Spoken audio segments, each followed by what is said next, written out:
Today I want to tell you about the story about how I almost killed my sister and what you can learn from it. I'm sure that has stopped you mid-scroll. So, if we get into Time Machine right now, we're going to go back to 1982 or 1983, where you're going to find a very young Barry, I think I was probably 10 at the time, standing in a football field with a little Honda 50. Now my father, I don't know whether it was just due to the early 80s, when people didn't give much consideration to health and safety, but he decided, well, it's okay to give my son a 50cc motorbike. So one of my favorite things to do with the motorbike at that time was we had a huge big football field at the back of our house, and what I would do is my father would fill the little tank up with gas, and I would just head off and I would just do lap after lap after lap of this football field. Now to me this was just amazing, just feeling the kind of wind in my hair and the thrill of riding a motorbike on my own. Now my sister had been watching me for a couple of weeks, and I don't know whether she had wormed away around my father's finger or whether he just had a brain fart and he wasn't thinking about what he was doing, but she wanted to get on the back of the bike, and stupidly he says, Barry, put her on the back, take her for a lap or two and see what she thinks of it.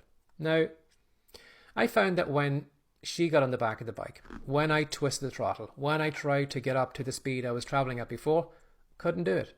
Thinking, is there something wrong with the bike? Is there something wrong with the engine? Do I have a flat wheel? What's going on? So I was just ringing and ringing the throttle, trying to get as much speed as I could out of the bike, and everything I was doing wasn't working. Next thing, as I was riding along in the field, I hit a little bump. The bike landed back on its wheels again. Suddenly the power was there. And suddenly I could take off. I was flying. I was back up to my top speed again. Now I was so excited that I was back to my top speed that I just looked over my shoulder to tell my sister, had she noticed the difference as well? Realise that's where the extra speed came from. She wasn't on the back anymore.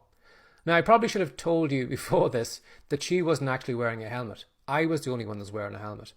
And when I looked over to see where she was lying flat unconscious on the ground. Now at the time I panicked. I didn't know what I was going to do. Was I going to circle back over to them? Or was I just going to, break for freedom, escape, try and hide or do whatever I needed to do because of what I'd done?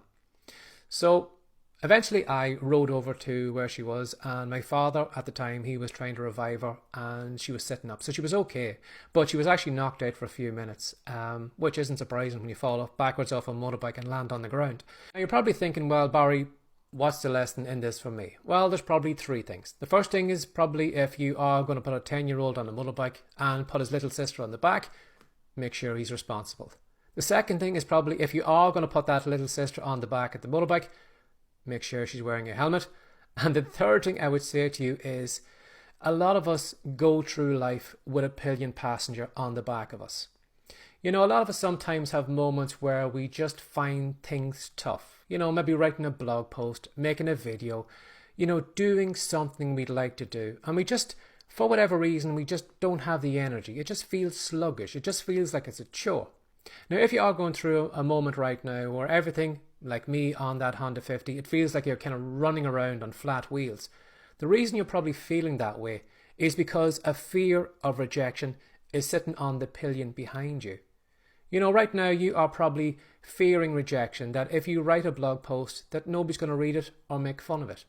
Or your fear of rejection is stopping you right now from making a video, again because you're afraid, well, nobody's going to watch it or people are going to put smart arse comments below it. Or maybe you're afraid of creating a digital product because you're thinking, well, what if nobody buys my digital product? What if it doesn't make me any money?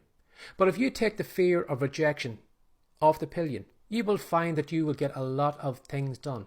Things will start running a lot smoother because you won't be thinking about us. You're going to be writing a blog post because you want to write a blog post. You're going to be making a video because you want to make a video.